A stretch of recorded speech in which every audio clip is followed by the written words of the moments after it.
If you're planning to visit Ho Chi Minh City in Vietnam, then this video is for you. In this video, we'll be talking about the best time to visit Ho Chi Minh, best area to stay, things that you have to do in Ho Chi Minh City, and some of my personal recommendations based on my visit to the largest city of Vietnam. I definitely had one of the best time in Ho Chi Minh City, and it all comes to the detailed planning and also the research that I did before my trip. In this video, I'm gonna save tons of your time so you don't have to do further research. You can just follow my itinerary and some of my recommendations. So before you plan everything, you need to know when is the best time to visit Ho Chi Minh City. So basically there's two seasons in Ho Chi Minh City. The first one is the rainy season, and this typically goes from May to November. And then there is the dry season, and this usually lasts from December to April. I visited Ho Chi Minh during November, and even though there's still some rain here and there, but it was sunny most of the time. So you definitely can plan your travel around the end of the year or the beginning of the year.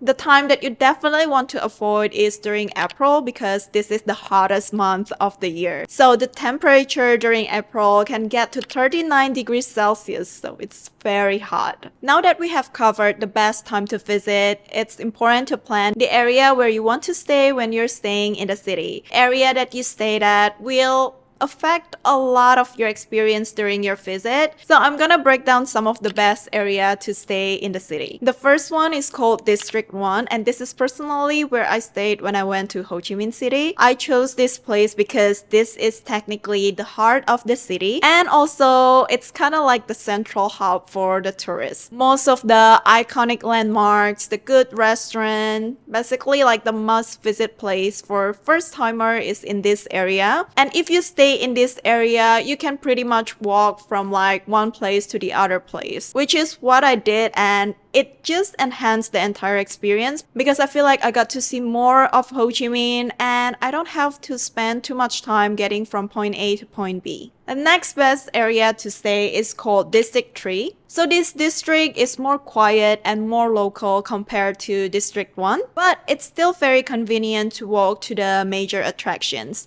So if you just don't want to stay in the middle of the city where you might have restaurants or bars around you, and yeah, you just want a more peaceful environment, then you can book your accommodation in District 3. What I really like about District 3, besides of like it's more quiet, is also the colonial architecture. You can also find more local eateries around District 3. And the last area to stay, it's called Binton District. I hope I'm pronouncing that words right. But basically, this is the home to Landmark 81, which is the tallest building in Vietnam. So this area is a cool mix of modern apartments, but also local neighborhood. This is closer to the riverside area as well. So you can also explore the Saigon river bus when you're staying in this area. When I talk to fellow travelers, a lot of them love this area. I think it's perfect if you're planning to stay in Vietnam or in Ho Chi Minh City for a longer period and you just want to find a routine and a long-term place to stay. But since I was there mainly to explore and to travel, like District 1 or District 3 was perfect for me. Now let's get into transportation while you're in Ho Chi Minh. Just like Vietnam or any other Southeast Asia countries in general, you typically don't have to worry a lot about the transportation because in Vietnam, you can also use a transportation app called Grab, which was mainly what I'm using while I'm here in Southeast Asia. Basically, you can book a car or a bike ride throughout this app, and it will show you how long will it take and how much would it cost to get to the destination. And if you're staying in District 1, like what I mentioned before, it's actually pretty convenient to walk from point A to point B. Even during my visit there, I think I only ordered Grab bike once or twice. For the rest of the time, I was just like walking around the city. One thing I would mention, if you're going to Vietnam, I wouldn't recommend to drive a bike because the traffic in Vietnam can be more chaotic. So I would say like if you're a tourist or if you're an expat, I would say just stick to the Grab bike because that will be safer for you, and it also more cost effective. And I really like how they structure the city. When I was staying in District 1, to get to the international airport itself, it only took around 20 minutes by car. One of the highlights when I was in Saigon or Ho Chi Minh was definitely grabbing a Grab bike and just going around the city at night. You can just like enjoy and soak in all the environment during the evening.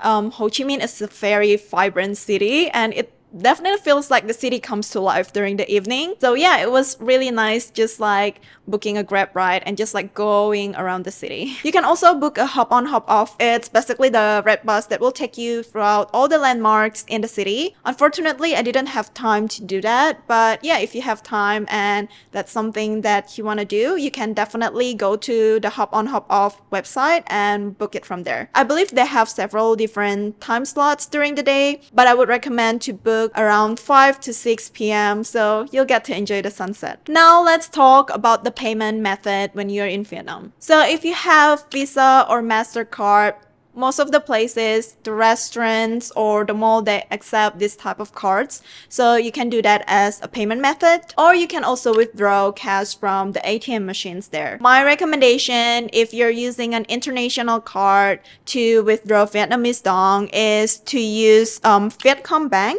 or Vietinbank. Those are the two most reliable ATM or bank that you can use in Vietnam. Just bear in mind there is a withdrawal fee. It usually costs around 30,000 to 50,000 Vietnamese dong. When you go to the market though, some of the vendors, they only accept cash. So I think it's still very important to have cash with you when you're traveling. Now let's get into some of the fun part, which is the top attraction and things that you have to do in Ho Chi Minh. Ho Chi Minh is a very unique city that kind of offers a lot of unique experience, but also you get to learn about the history. So I would definitely recommend places like the Remnant Museum, the Notre Dame Cathedral, or the Central Post Office.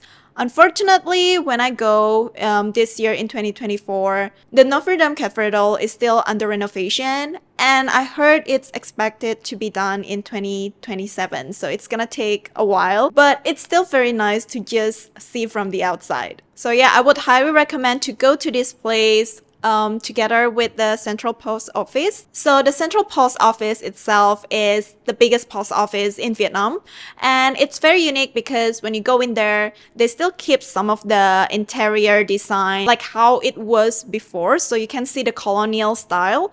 And well, you can see that they're selling a lot of like postcards, and the unique thing is you can actually send a postcard from Saigon to your home city or like anywhere you want in the world. Besides of that, you should also visit the Binton Market. This is where you want to go if you want to do a little bit of shopping and just immerse yourself in the local experience.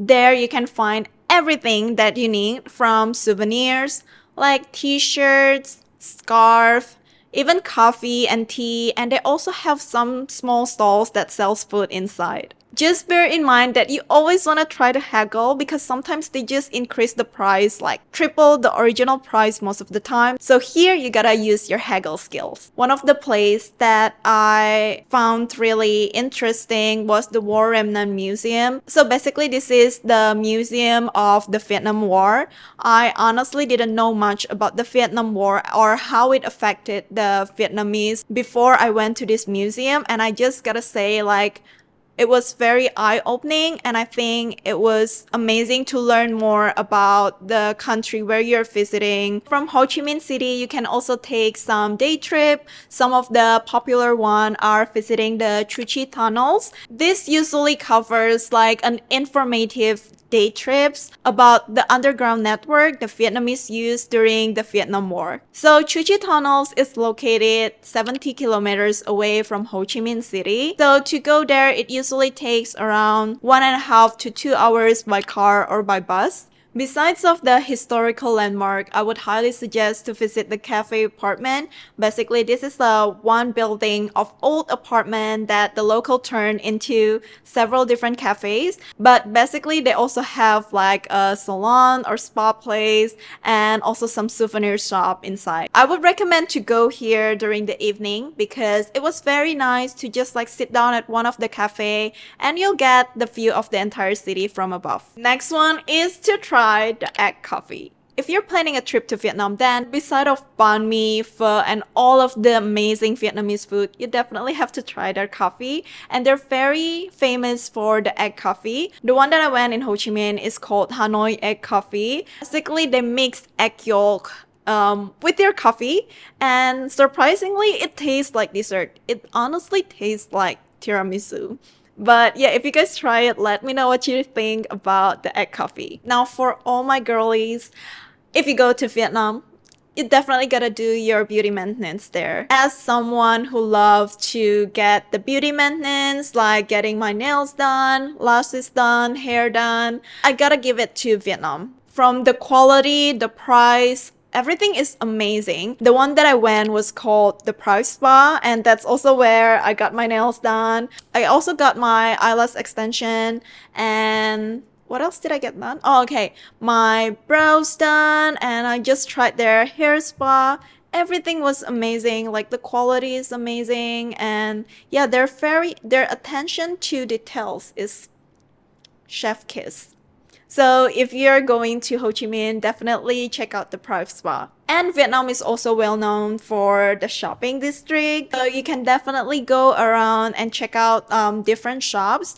Even like when I was just like wandering around the city, you can see a lot of different clothing stores. And the price and the quality is also amazing. So if you're a girlies and you love shopping, doing your beauty maintenance, I would say like at least dedicate one day to do that. Now let's talk about the food. The food there is just so amazing and like, oh my god, even talking about it. But yeah, if you're going to Vietnam, you definitely want to try banh mi, which is the Vietnamese baguette. And one of the best that I tried when I was in Ho Chi Minh is called banh mi Hyun Hoa. They always have a long lines, but honestly, it was very worth it. But if you have limited time and you don't want to wait, you can also just order it from GrabFood, but definitely have to check out that banh mi place. And of course, you cannot miss pho, which is the Vietnamese noodle. And two of my recommendation for pho is called Pho Vietnam and Pho Hoa Pasture. If you want to visit some cafe in Ho Chi Minh City, I would recommend Louisin Cafe. Basically, it's kind of like a trendy brunch and coffee shop. I tried their salted caramel coffee and it's one of the best that I've tried. But that's it for all my recommendation. I hope you guys got a lot of useful information from this video. If you've been to Ho Chi Minh City before, let me know what's your thought. And yeah, if you're visiting soon, I hope you'll have a great time in Ho Chi Minh. But that's it for this video and I'll see you on my next one. Bye!